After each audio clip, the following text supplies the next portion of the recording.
Знаете каква битка и борба водя с МВР, що се отнася до правата на хората, до това да изпълним със съдържание и смисъл идеята на пагона на българската полиция да бъде изпълнен с доверие от страна на българския гражданин.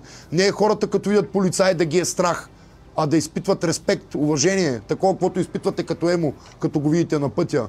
А не като видиш полицай и да го свързваш с корупция, да го свързваш с местни феодали, с на кого да звъннеш, че да му повлияеш. Разбирате ли? Много от тези процеси искаме да промениме и осъзнаваме като млади хора, че промяната трябва да тръгне от нас. Няма от кой друг. Няма какво да чакаме мисии, потници, сводници, психари, фараони и секти. Разберете го. Нито Пеевски, нито Доган, нито който да е бил Борисов. Никой не му пука и не го интересува за вас, нито за България. Не се е намерил този субект, няма и да се намери. В дневния ред на всички политически организации, политически лидери е пара. Пари, пара и свобода. Това е. Nobody care about your shit.